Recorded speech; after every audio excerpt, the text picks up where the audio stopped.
Astaghfirullah. Bismillahirrahmanirrahim. Assalamualaikum warahmatullahi wabarakatuh.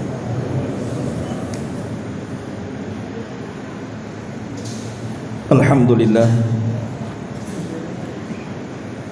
Alhamdulillahilladzi hadana wa kafana wa ja'alana minal muslimin. Asyhadu an la ilaha illallah wahdahu rabbi la syarika lah wa asyhadu anna Muhammadan abduhu wa rasuluh wa safiyyuhu wa mukhtaruhu ala khalqihi wa khaliluh. Arsalahu Allahu rahmatan lil alamin wa akhrajan nasa minadh dhulumati ilan nur, amma ba'd. Alhamdulillah, di malam hari ini kita bisa melanjutkan kajian kita, masih membahas kitab Tauhid, dan malam ini sudah masuk pada bab Maja'a fir ruqa wat tamaim. Apa-apa yang datang penjelasannya dari Al-Quran dan Sunnah tentang ruqyah dan tamimah atau jimat-jimat. Di sini pengarang tidak menyebutkan hukumnya, hanya menjelaskan bab penjelasan tentang ruqyah dan tamimah. Kenapa? Karena sebagian ruqyah itu ada yang syar'i, ada yang tidak syar'i.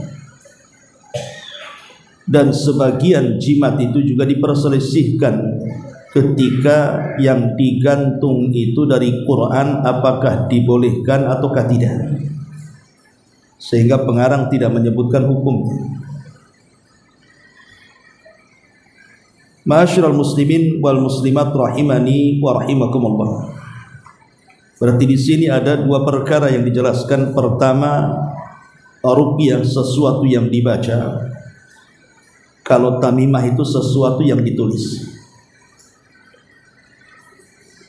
Adapun ruqyah secara bahasa sendiri diambil dari kata al-ulu wal irtifa, artinya meninggi. Tetapi secara istilah atau secara syar'i, ruqyah adalah ilajul amradi bil Qur'anil karimi wa dzikri wa du'a. Jadi ruqyah itu adalah sesuatu pengobatan bagi penyakit, baik dengan membaca Al-Quran ataupun dengan cara membaca zikir dan doa. Dan secara syar'i sudah dibolehkan selama ruqyah ini tidak mengandung hal-hal yang terlarang yang nanti kita akan jelaskan. Makanya Nabi SAW mengatakan la ba'sa birruqa ma lam takun syirkan. Tidak mengapa kita ini melakukan ruqyah selama tidak ada unsur kesyirikan. Dan secara tajribah, pengalaman, ruqyah ini memang bisa menyembuhkan, dan sudah banyak disembuhkan dengan ruqyah. Tentu yang dimaksud ruqyah syar'iyah, bukan ruqyah bid'iyah. Ma'asyiral muslimin yang dimuliakan Allah Azza wa Jalla, sebenarnya asal ruqyah itu sendiri adalah doa. Jadi kita berdoa kepada Allah Subhanahu wa taala baik dengan membaca Al-Quran, zikir, ataupun doa-doa yang diajarkan Nabi dalam rangka kesembuhan. Dan doa sendiri secara umum disyariatkan seperti yang Allah katakan dalam surah Ghafir ayat 60, wa qala rabbukum ud'uni astajib lakum. Dan berkata Rabb kalian, berdoalah kepadaku, niscaya aku akan kabulkan doa-doa kalian. Dan doa sendiri adalah ibadah, sebagaimana Rasul mengatakan ad-du'a'u huwal ibadah, doa itu adalah ibadah. Jadi dalam ruqyah itu terkandung doa.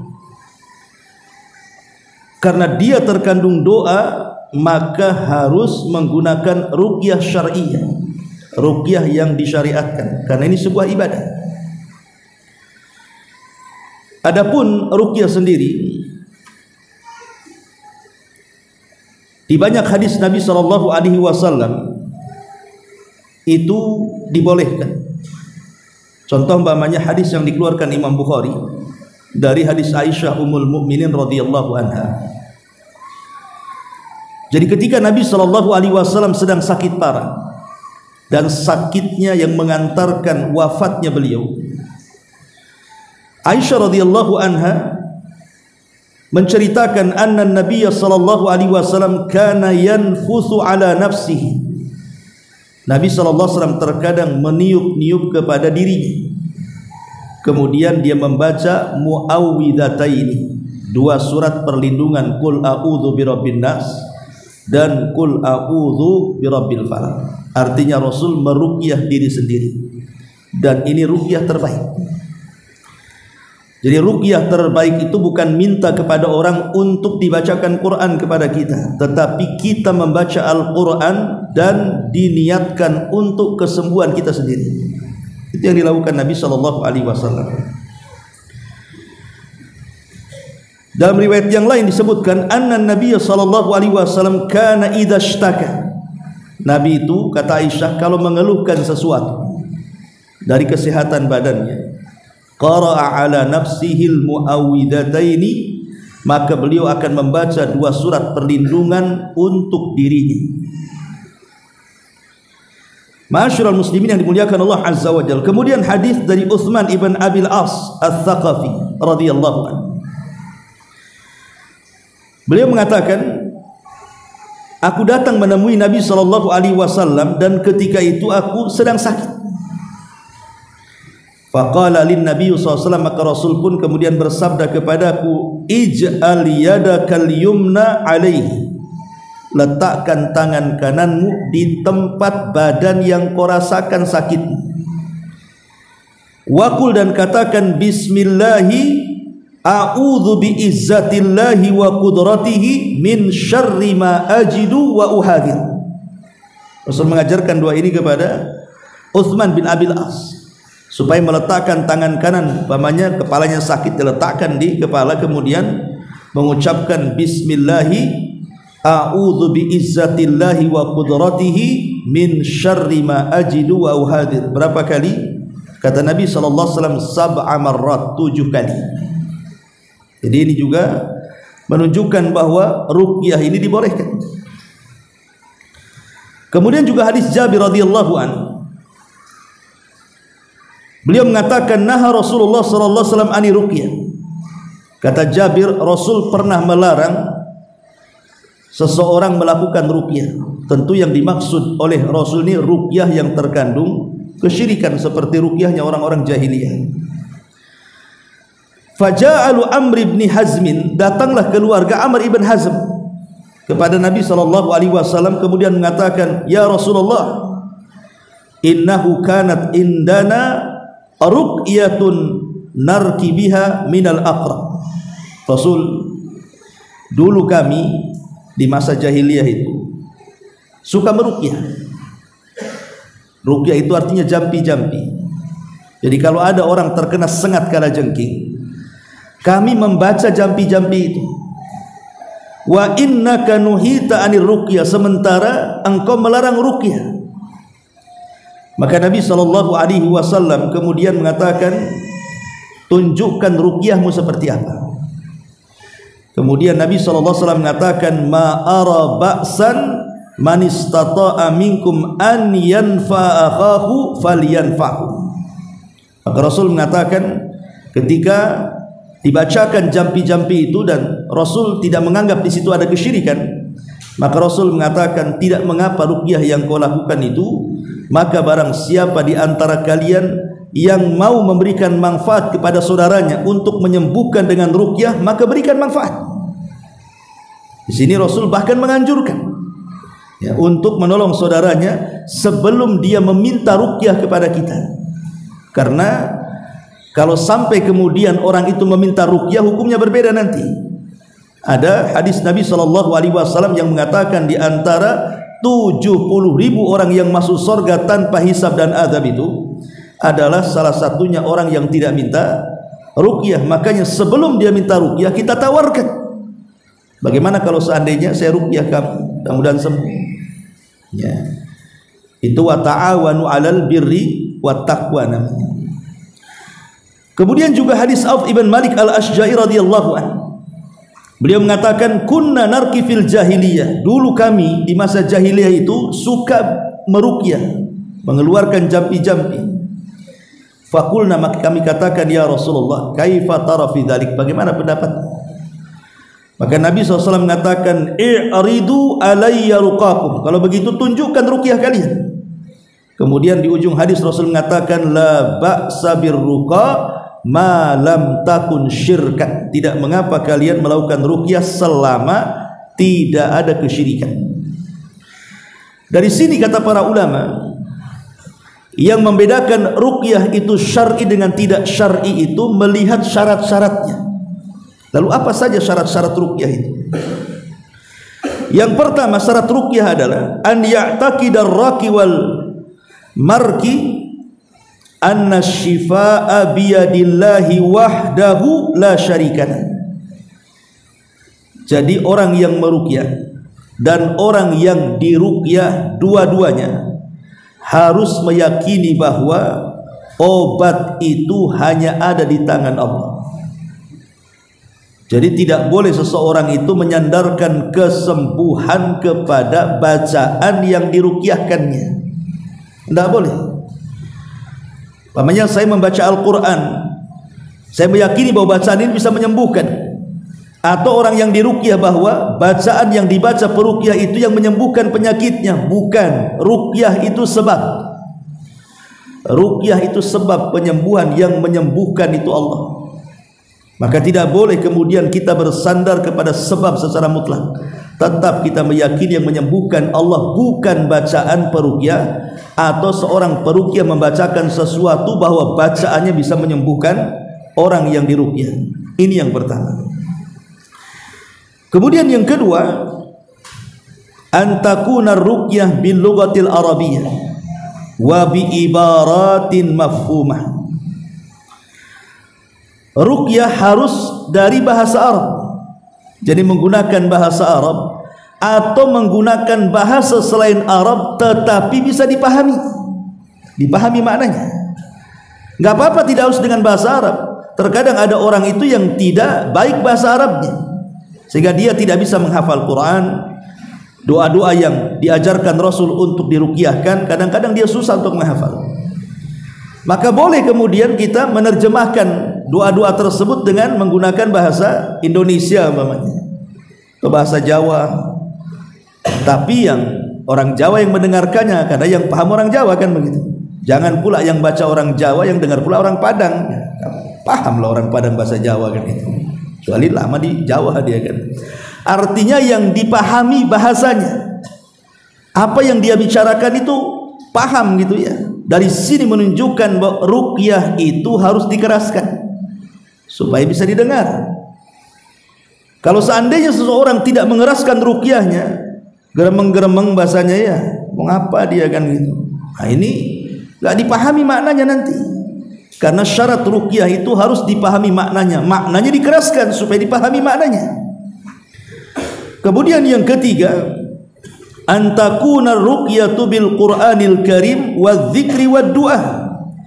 Hendaklah ruqyah itu diambil dari Al-Qur'an Al-Karim ataupun zikir-zikir ataupun doa-doa yang diajarkan, baik yang tertera dalam Quran ataupun dalam hadis Nabi SAW yang sahih, kemudian dibacakan kepada orang yang sedang diruqyah itu. Ini yang ketiga. Yang keempat, alla yadkhula fiha muharram. Tidak boleh dalam bacaan ruqyah itu sesuatu yang diharamkan. Seperti umpamanya kal-la'ni wasyatmi. Ketika membaca ruqyah itu ada kalimat-kalimat laknat, ada kalimat-kalimat syatam, merendahkan, menghina dan begitu seterusnya. Tidak boleh. Karena di zaman Rasul ada seorang wanita namanya Ummu Sa'ib. Ummu Sa'ib radhiyallahu anha. Dia sakit kepalanya. Kemudian dia mengerung, namanya orang sakit yang mengerung lah, aduh atau apa kan begitu. Kemudian Rasulullah SAW mengatakan, malaki ya Umma Sa'ib, ada apa dengan dirimu wahai Umma Sa'ib, kenapa kepalamu diikat? Ya. Kemudian Ummu Sa'ib mengatakan di hadapan Nabi SAW, al-humma ya Rasulullah la barakata fiha, sakit kepala wahai Rasul, semoga Allah tidak berkahi penyakit ini. Maka Nabi SAW mengatakan, la tasubbil humma, jangan kau cela demam. Wahai Ummu Sa'ib, jangan kau cela demam. Fa innaha tudhibu khotoya bani Adam, karena demam ini terkadang kalau kita sabar bisa menghilangkan kesalahan-kesalahan anak Adam. Penyakit ini bisa menggugurkan dosa, jangan dicela. Maka saat meruqyah tidak boleh mencela, melaknat, baca saja Quran, baca saja doa-doa atau zikir-zikir yang diajarkan Nabi SAW. Dan dilarang untuk memperbanyak dialog dengan jin yang merasuk orang yang diruqyah. Karena jin ini kadang-kadang pandai berdusta, ikhwan. Dia ngaku muslim padahal kafir. Dia ngaku taat padahal fasik. Ya, tidak perlu. Cukup kita bacakan saja. Karena ada orang yang meruqyah itu bacaan Qur'annya sedikit, dialognya pula diperbanyak. Kamu siapa? Dari mana? Kamu jin hitam atau putih? Akhirnya kemudian kenalan pula dengan jinnya. Kan bahaya ya. Jadi hadis yang diajarkan kepada kita tentang ruqyah itu kata-katanya hanya ukhruj ya aduwallah, keluar wahai musuh Allah, keluar kau musuh Allah. Kemudian baca Quran ya. Kemudian yang nomor 5, alla takuna ruqyatu min kafirin aw sahirin, tidak boleh ruqyah itu berasal dari orang kafir atau seorang penyihir. Jadi tidak boleh orang yang meruqyah itu agamanya bukan muslim, ya orang kafir. Mungkin dia bisa baca Quran, orang kafir itu disuruh antum pula meruqyah antum. Nggak boleh orang kafir meruqyah ataupun penyihir meruqyah, karena jelas pasti akan mengandung kesyirikan di dalamnya, karena Allah tidak akan menerima kecuali dari hamba-hamba Allah yang bertakwa. Ma'asyiral muslimin yang dimuliakan Allah Azza wa Jalla, intinya syarat ruqyah ini diglobalkan itu cuma 3. Dan itu disebutkan oleh Al-Imam As-Suyuti dan juga Al-Imam Ibnu Hajar Al-Asqalani. Pertama, alla yakuna fiha syirkun wala muharram, tidak boleh di dalamnya ada kesyirikan dan hal-hal yang diharamkan. Yang kedua, antakuna bil arabiyyati aw ma yafqahu ma'na, harus bahasa Arab atau bahasa yang dipahami maknanya. Dan yang ketiga, alla ya'taqida kaunuha mu'athiratan bidzatiha, tidak boleh diyakini bahwa ruqyah itu memberi pengaruh secara zatnya, tidak boleh. Tapi yang membawa pengaruh adalah Allah Subhanahu wa taala. Jadi ruqyah itu hanya sekedar sebab saja. Ma'asyiral muslimin yang dimuliakan Allah Subhanahu wa taala, adapun sifat ruqyah yang diajarkan Nabi SAW, ya cukup kita, kalau memang yang diruqyah itu laki-laki, maka kita boleh memegang karena sesama jenis kan begitu, apa yang sakit dari badan dia. Kalau kepala ya pegang kepalanya, kalau kaki ya pegang kakinya, kalau tangan ya pegang tangannya. Kemudian bacakan Al-Quran di situ dan doa-doa yang diajarkan Nabi SAW. Tapi kalau yang diruqyah itu perempuan, tidak boleh kita memegang, walaupun pakai kaos tangan, ya, tidak boleh.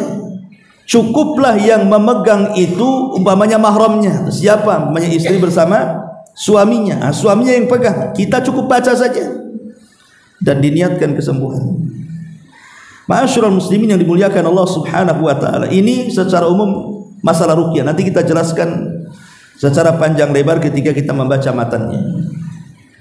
Adapun pembahasan yang kedua, dalam bab ini kita akan membahas tentang masalah tamimah.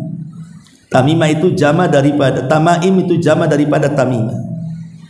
Dan tamimah itu sesuatu yang sifatnya digantungkan di masa jahiliyah, itu digantungkan kepada anak-anak untuk supaya anak ini terhindar dari penyakit ain atau gangguan jin dan yang semacamnya.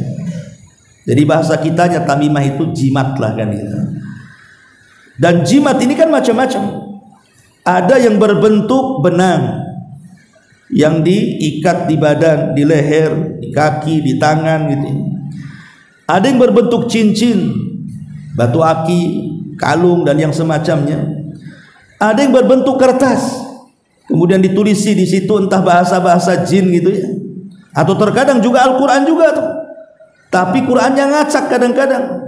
Ya, tidak jelas apa yang ditulis di situ. Atau terkadang dari kulit ya.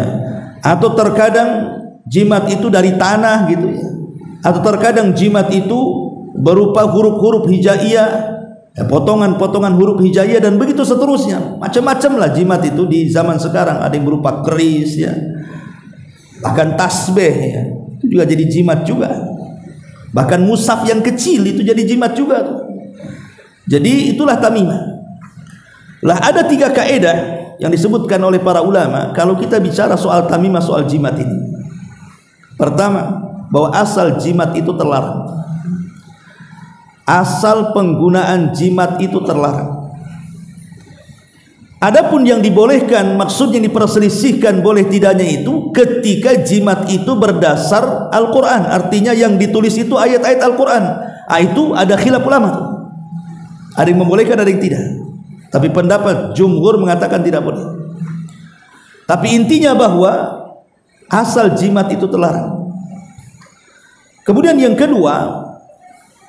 kedua ya, setiap yang digantungkan baik di leher, baik di kendaraan, baik di rumah, baik terhadap binatang atau digantungkan di mana sajalah. Kalau diyakini dengan menggantungkan itu mendatangkan manfaat atau mencegah madarat, dengan menggantungkan itu bisa mendatangkan manfaat atau mencegah madarat, maka yang demikian itu terlarang secara mutlak, tidak boleh. Berarti di sini apa? Soal keyakinan. Tapi kalau menggantungkan tidak ada keyakinan bahwa perkara itu mendatangkan madarat dan manfaat yang sifatnya khayal. Ingat, yang sifatnya khayali, hayalan saja. Pengen sembuh tetapi sebenarnya tidak untuk menyembuhkan, itu menghayal dia, maka terlarang. Berarti kalau yang digantungkan perkara-perkara yang tidak diyakini bahwa hal itu bisa mencegah madarat dan mengambil manfaat secara khayal, berarti dibolehkan. Contoh umpamanya kacamata. Kita letakkan kacamata. Kacamata itu juga ada manfaatnya dan pengaruhnya kan. Kan ada pengaruhnya pakai kacamata kan. Orang yang rabun akhirnya jadi jelas kan gitu. Tetapi kan manfaatnya kan hakiki, jelas. Kalau kita pasang gitu kan, rambutnya hilang, kan jelas manfaatnya kan. Itu namanya bukan hayal tapi hakikat. Tetapi ada perkara-perkara yang digantungkan itu diyakini membawa manfaat dan mencegah madarat, tetapi hanya sebatas hayalan saja. Seperti umpamanya orang-orang yang berjualan, sebelum berjualan dia datang ke dukun, kemudian dikasih entah jimat-jimat apa digantungkan di tokonya. Kata dukunnya nanti warungmu laris. Ini kan khayal, ikhwan. Ini khayali, namanya hayal. Betapa banyak orang yang kemudian warungnya pakai jimat, tetap saja dia sepi kan gitu. Ya mungkin karena nggak enak makanannya, tak pandai masak, mungkin dia keasinan atau apa kan itu. Orang malas ke situ. Tapi betapa banyak juga warung yang nggak ada jimatnya, laris dia. Makanya setiap yang digantungkan kalau diyakini mendatangkan manfaat dan mencegah madarat yang sifatnya hayal, maka terlarang secara mutlak. Kemudian kaidah yang ketiga dalam hal tamimah ini, kalau seandainya dia meyakini dengan gantungan jimat itu bahwa itu hanya dijadikan sebab saja, tetapi yang mendatangkan manfaat dan mencegah madarat itu Allah, maka dia terjerumus kepada syirkul asghar, syirik kecil. Tapi kalau seandainya dia yakini bahwa yang mendatangkan manfaat dan yang mencegah madarat itu adalah jimat secara zatnya dan tidak meyakini Allah, maka ini bukan syirik kecil lagi, ini meningkat menjadi syirkul akbar. Ini menjadi syirik besar, main-main kan itu. Adapun tentang masalah bagaimana kalau seandainya jimat itu dari tulisan-tulisan Al-Quran, tulisan-tulisan Al-Quran umpamanya Antum menulis surah Al-Fatihah di kertas, kemudian dimasukkan ke dalam air, kemudian antum minum untuk kesembuhan. Ini yang kemudian dijadikan khilaf para ulama. Atau antum namanya menulis surah ayat kursi di kertas, kemudian dikalungkan, kemudian niatnya untuk kesembuhan dengan tulisan ayat kursi itu. Ini yang menjadi polemik para ulama. Mazhab Hanafi dan juga Maliki serta Syafi'i, dan satu riwayat daripada Imam Ahmad membolehkan. Jadi mazhab Hanafi, mazhab Maliki, mazhab Syafi'i, dan satu riwayat daripada mazhab Hambali mengacu kepada riwayat Aisyah radhiyallahu anha, dan ini juga pendapat daripada Abdullah ibn Umar, pendapat Abdullah ibn Amr ibn As, mengatakan bahwa jimat kalau terbuat dari Al-Quran maka boleh digunakan. Tetapi pendapat yang lain dari pendapatnya Hudzaifah ibn Yaman, Uqbah ibn Amir, Ibnu Ukaim, kemudian juga Abdullah ibn Mas'ud, Abdullah ibn Abbas, dan jamaah dari kalangan para tabi'in dan tabi'ut tabi'in, semuanya melarang baik yang digantungkan dari Quran atau bukan dari Quran. Alasannya apa? Satu, karena tidak ada perbuatan ini dilakukan Nabi. Nabi tidak pernah menulis sesuatu entah di kulit, entah di kertas, ayat-ayat Al-Quran kemudian digunakan untuk penyembuhan. Tidak ada satupun riwayat Rasul melakukannya. Rasul itu hanya membaca, bukan menulis. Karena Rasul juga tidak bisa nulis dan tidak bisa baca, kan itu. Artinya tidak pernah dilakukan Nabi SAW. Yang kedua, anna nahya an ta'liqit tamaim jaa'a aman, bahwa larangan menggantungkan jimat itu secara nas, riwayat-riwayat datang secara umum. Datang secara umum. Seperti Nabi mengatakan, innar ruqa wat tamaima syirkun, sesungguhnya ruqyah dan jimat-jimat itu syirik. Itu kan umum. Baik jimatnya terbuat dari Quran atau bukan dari Quran, maka masuk dalam kuman hadis ini. Ini yang kedua. Kemudian yang ketiga, annal man'a min ta'liqil ayati fihi saunun lil Quran. Ketika para ulama melarang tidak boleh menggunakan jimat walaupun dari Quran, itu dalam rangka menjaga Al-Quran itu sendiri. Sebab terkadang kan, kalau seandainya ada tulisan-tulisan Al-Quran itu, terkadang dia pakai lupa, dia masuk kamar mandi, dia masuk tempat-tempat najis, tempat-tempat kotor, tempat-tempat maksiat, dan begitu seterusnya, maka menghinakan Quran. Makanya kemarin itu saya dapat kotak, ya, rupanya isinya nasi dan daging kambing. Oh, rupanya ada orang akikah di sini. Jadi saya tanya, namanya siapa? Lupa Ustaz. Lah, orang ini ngasih akikah supaya dikenal namanya, katanya. Dicari-cari, ya rupanya ada di tong sampah. Itu namanya. Setelah diambil dari tong sampah, saya baca di situ ada kalimat Bismillahirrahmanirrahim, Assalamualaikum. Kemudian disebut namanya. Ini kan tidak boleh, Pak. Akhirnya Bismillahirrahmanirrahim, Assalamualaikum, masuk tong sampah, kan itu ya. Dihinakan jadinya kan. Jadi tidak perlulah kalau memang mau menulis nama, tulis nama saja. Jangan pakai bismillah di situ. Dan kalau sudah tahu kita ini di situ ada bismillahnya, di situ ada salamnya, jangan asal naruh di tong sampah. Tidak boleh kan menghinakan nama Allah di situ. Ya. Dibakar ke atau dipendam ke, yang jelas tidak menghinakan. Ma'asyiral muslimin yang dimuliakan Allah Azza wa Jalla, intinya bahwa yang ketiga, bahwa ketika para ulama melarang jimat itu terbuat dari Quran, itu dalam rangka menjaga Al-Quran itu sendiri. Dan yang keempat, tumna'u hadhihi tamaim li'alla yutawassal bihadza ila ta'liqi ghairi. Itu disebut dengan saddan lidari'ah namanya. Supaya jangan sampai mengantarkan awalnya yang digantungkan ayat, akhirnya yang digantungkan bukan ayat pula. Jangan sampai ke situ maksudnya. Syaddan lidari'ah namanya. Kemudian yang nomor 5, yumna'u hadzan nau' minat tamaim li'anna ta'liqaha yu'di ila ta'tili sunnati ruqyah. Kalau seandainya seseorang kemudian menggunakan tulisan Al-Quran itu sebagai obat, maka akan menggugurkan sunnah ruqyah. Kan yang disunahkan ruqyah, bukan menulis ayat dalam kertas kan gitu. Nah, karena semua orang akhirnya beralih ke situ kan, itu lebih mudah kan gitu. Akhirnya sunnahnya hilang, yang tidak sunnahnya pula datang. Makanya para ulama kemudian melarang.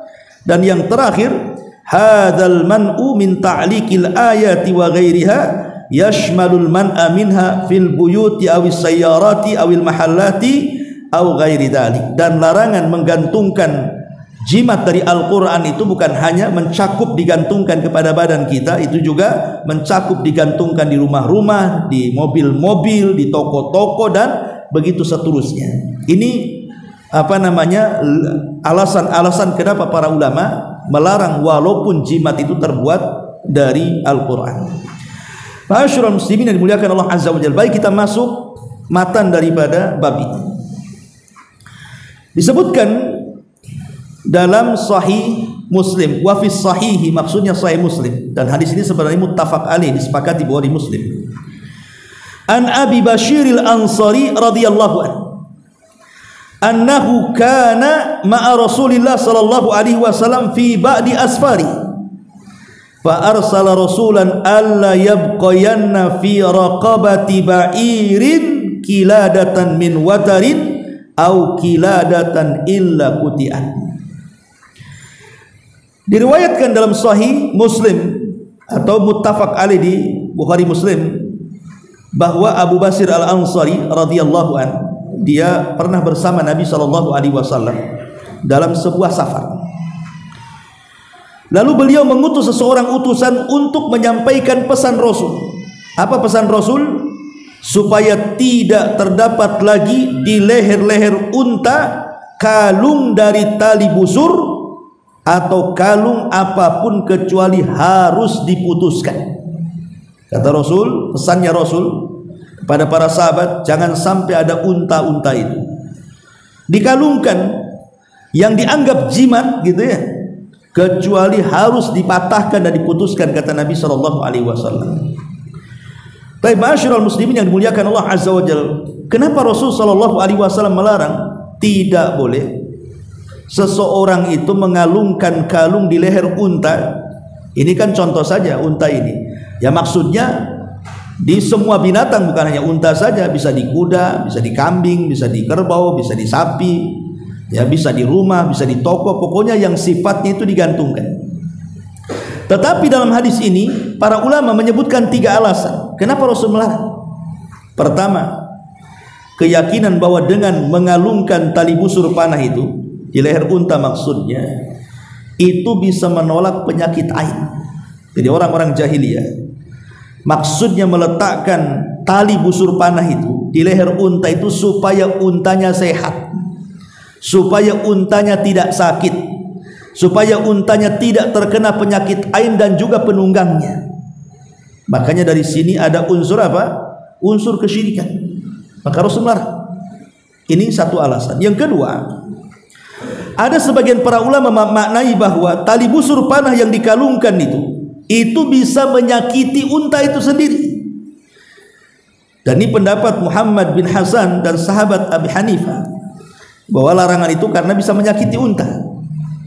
Kemudian yang ketiga, sesuatu yang dikalungkan tersebut maksudnya adalah Rasul melarang tidak boleh ada lonceng dikalungkan di leher unta. Itu maksudnya. Maksudnya yang dilarang itu adalah lonceng. Kan biasa kita lihat ada orang yang mengalungkan di sapi, kerbau, itu kan lonceng. Ya. Itu yang dilarang, tidak boleh karena tasyabbuh dengan orang kafir. Ya. Lah Syekh Abdul Razak hafizahullah taala, Syekh Abdul Razak Al-Badr hafizahullah taala mengatakan bahwa tiga alasan ini masuk pada larangan Nabi SAW. Kenapa Rasul sampai berpesan tidak boleh seseorang itu membiarkan ada kalung dari tali busur di leher unta kecuali harus dipatahkan. Tetapi di sini karena ini babnya adalah bicara soal jimat, karena orang-orang jahiliyah itu meyakini tadi yang pertama. Jadi unta itu supaya sehat, tidak terkena penyakit ain, dan penunggangnya juga sehat, tidak terkena penyakit ain, maka untanya diikatkan jimat berupa tali busur panah. Itu keyakinan mereka. Makanya Rasul melarang. Lihat bagaimana Nabi SAW keras dengan kesyirikan di sini. Maka kita pun sama sebenarnya. Kalau kita punya kekuasaan, kemudian nampaklah ada jimat-jimat di warung itu, ya kalau bisa ditegurlah. Ya, orang-orang yang menggunakan jimat itu. Tidak boleh ada kesyirikan di sini. Nah, ini tidak boleh seperti ini. Kalau sanggup, kalau tidak maka dengan lisan. Kalau tidak bisa ya dengan hati, walaupun itu selemah-lemah iman. Tapi di situ adalah pengingkaran kalau ada orang yang berbuat seperti itu. Mamanya antum punya kawan, kok di tangannya itu banyak batu aki, ya 10 batu aki sesuai dengan jarinya, banyak kali. Tanya aja antum, itu kok untuk apa itu batu aki di tangan antum ini? Oh enggak, ini gaya-gayaan gitu, kayak pengacara kondang umpamanya. Ya nggak ada masalah kan. Kalau hanya gaya-gayaan itu paling jatuhnya ke riya gitu ya. Tapi kalau dirinci, ini batu aki yang di sini nih, ini untuk penglaris, yang sebelah sini ini untuk pengasian, ini yang sebelah sini untuk, ya ini kalau udah begitu berarti dia gunakan untuk jimat. Maka kita wajib menasihati dia, karena dahulu di zaman Nabi SAW, Rasul itu mendapati seseorang, hadisnya dari Imran bin Husain radhiyallahu anhu yang pernah saya sampaikan minggu kemarin. Jadi ada seorang laki-laki kan menggunakan gelang dari kuningan. Kemudian Rasul mengatakan, untuk apa gelang dari kuningan itu? Orang ini mengatakan, minal wahinah wahai Rasul, untuk mengobati penyakit lemah pada badan saya. Maka Rasul mengatakan, sebaiknya lepas itu kuningan yang ada di badanmu, karena tidak akan menambah kecuali kelemahan. Bukan malah sembuh, makin lemah kamu, kata Rasul. Kemudian Rasul mengancam di ujung hadis dan mengatakan, wa imitta wahya alaika ma aflahta abada. Kalau jimat itu masih ada di badanmu, kemudian kau mati, kau tidak akan selamat dunia akhirat, kata Rasul. Jadi kewajiban kita dari hadis ini juga berusaha untuk ingkar kemungkaran, apalagi itu sebuah kesyirikan, dosa yang tidak pernah diampuni Allah Subhanahu wa taala. Ma'asyiral muslimin yang dimuliakan Allah Subhanahu wa taala. Di dalam surah Al-An'am ayat 17 Allah mengatakan, wa iyamsaskallahu bidzurrin fala kashifa lahu illa wa id yuridka bi khairin fala rada li fadlihi yusibu bihi may yasha min ibadi wa huwal ghafurur rahim. Jika Allah menimpakan satu kemadaratan kepadamu, maka tidak ada yang menghilangkan kemadaratan itu melainkan hanya Allah Subhanahu wa taala sendiri. Dan jika dia mendatangkan kebaikan kepadamu, maka dia kuasa atas setiap maka tidak ada yang sanggup untuk menolak kebaikan itu. Dan Allah Subhanahu wa taala memberikan kebaikan itu kepada hamba-hamba yang dikehendakinya. Dan dia Maha Al-Ghafur, Maha Pengampun, Ar-Rahim, dan Maha Belas Kasihan. Dari sini menunjukkan bahwa yang mendatangkan manfaat dan yang mencegah madarat itu hanya Allah Subhanahu wa taala. Itu diyakini. Tidak jimat, tidak tangkal, tidak benang, tidak besi, tidak apapun. Yang mendatangkan manfaat dan madarat itu hanya Allah Subhanahu wa taala. Dan kemarin kita sudah menjelaskan bahwa sebab itu terbagi menjadi 3 kan. Ya, ada orang yang menyandarkan mutlak kepada sebab. Ini tidak boleh kesyirikan. Ada orang yang meniadakan sebab. Sakit nggak mau berobat. Kenapa nggak mau berobat? Biar saja. Kalau sudah takdirnya sembuh-sembuh katanya. Nah, ini kan nggak mau cari sebab namanya. Ini pun tak boleh juga. Yang ketiga, ada yang mencari sebab tetapi tidak menjadikan sebab itu tujuan, hanya sekedar wasilah saja. Tetap yang menyembuhkan Allah Subhanahu wa taala hanya mencari sebab kesembuhan ini. Tapi sering saya katakan bahwa yang namanya perobatan itu ada 3 macam kan, kemarin saya jelaskan. Pertama, ada yang sudah dijelaskan secara Quran dan Sunnah bahwa ini obat, maka sebab ini boleh kita lakukan karena Quran dan Sunnah mengatakan ini obat, maka kita gunakan sebagai sebab ya. Yang kedua, ada sebab penyembuhan ini, tidak ada dalam Quran dan Sunnah, tetapi secara penelitian memang bisa dijadikan obat. Maka ini juga sebab yang dibolehkan kita lakukan, dengan catatan tetap meyakini Allah yang menyembuhkan. Lah yang ketiga yang masalah ini, tidak ada nasnya Quran dan Sunnah bahwa ini sebab, dan tidak ada juga penelitian bahwa itu sebab, kemudian dia menjadikan sebab yang bukan sebab. Ini yang jadi polemik di sini. Maka siapapun yang menjadikan sebab padahal dia bukan sebab, maka dia terjerumus kepada syirkul asghar, syirik kecil. Maka termasuk dalam bab jimat juga sama. Baik, ini yang pertama. Kemudian dalil yang kedua, an Ibni Mas'udin radhiyallahu an, sami'tu Rasulullah sallallahu alaihi wasallam yaqul, innar ruqa wat tamaima wat tiwalata syirkun. Dari Abdullah ibn Mas'ud radhiyallahu an, dia mendengar Rasul sallallahu alaihi wasallam bersabda, sesungguhnya ruqyah, kemudian tamimah dan tiwalah adalah kesyirikan. Apa maksudnya ruqyah, tamimah dan tiwalah itu adalah kesyirikan? Pertama, ruqyah. Jadi maksudnya ruqyah kesyirikan itu maksudnya ruqyah yang berisi di dalamnya panggilan-panggilan kepada setan dan jin, seperti yang dilakukan oleh para dukun dan paranormal ketika mengeluarkan jampi-jampi. Itu ruqyah juga, tapi ini ruqyah syirik. Kemudian yang kedua, adapun tamimah. Tamimah juga sama. Tamimah adalah sesuatu yang kullu mu'allaq yu'taqadu jalba khairin aw daf'a syarrin fahuwa tamimah. Jadi kaidah tamimah itu, setiap yang digantungkan, apapun yang digantungkan, umpamanya antum gantungkan garpu di leher pakai tali, atau sendok gitu ya, atau piring gitu, apain juga gantung-gantung alat dapur tuh ya. Umpamanya orang menggantungkan itu, kemudian sendok, garpu, piring atau apalah, mungkin bumbu-bumbu dapur antum gantungkan, bawang merah, bawang putih, cabai gitu ya, diyakini itu bisa mendatangkan kebaikan dan mencegah madarat, maka itu namanya tamimah. Apapun yang digantungkan, itu kaidahnya. Jadi kaidah tamimah itu apapun yang digantungkan, terserah yang digantungkan apa saja, kalau diyakini mendatangkan manfaat, kalau diyakini mencegah madarat, maka itu adalah jimat yang terlarang, tidak boleh ya. Tetapi secara definisi adapun tamimah sendiri yang banyak disebut para ulama adalah sesuatu yang dikalungkan atau diikatkan pada tangan, atau dipakaikan sebagai sabuk, atau diselipkan pada kopiah, atau digantungkan di dekat pintu rumah, atau pada mobil, atau yang semisalnya, dengan anggapan bahwa ia adalah sebab dalam mencegah bahaya atau mendatangkan manfaat, maka itulah tamimah, kata ulama. Ini definisi tamimah itu sendiri. Dan tadi saya sudah menyebutkan 3 kaidah bahwa asal tamimah tidak boleh, bahwa apapun yang digantungkan kalau diyakini mendatangkan manfaat dan madarat, mencegah madarat yang sifatnya hayal, maka terlarang secara mutlak.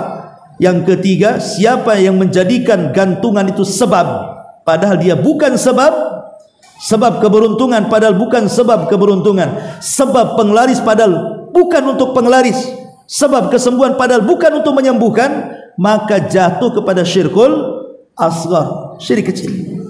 Itulah adalah tamimah ya. Adapun tiwalah itu berkaitan dengan masalah ilmu pelet, bahasa kitanya pengasihan ya. Dan kita lihat dalam Al-Quran ketika bicara tentang kisah Harut dan Marut, itu dijelaskan tentang diantara kebanyakan orang melakukan sihir itu adalah 2, sihrul atfi wa sihrus sarfi. Jadi orang yang datang ke dukun, orang yang datang ke paranormal itu umumnya bicara soal ilmu pengasihan. Pertama, sihrul atfi, bagaimana supaya suami istri itu lengket ya, saling mencintai, tidak selingkuh dan begitu seterusnya. Atau sihrus sarfi, atau bagaimana cara memisahkan keduanya. Saya sudah nggak suka lagi dengan dia, datang ke dukun, wahai dukun, buatlah dia benci kepada saya biar enak saya mentalaknya. Nah, begitu caranya ya. Makanya saya teringat ada seseorang, naudzubillah, ya, dia datang ke dukun. Jadi dia pergi istrinya itu karena rumah tangga suka cekcok. Rupanya istrinya itu mata fulusan, mata duitan. Jadi suka minta duit gitu. Suaminya stres, tapi suaminya cinta mati sama istrinya itu. Jadi ketika ndak ngasih duit, istrinya kabur ke kampungnya, nggak mau balik lagi. Datang dia ke dukun, dia cerita ke saya pribadi.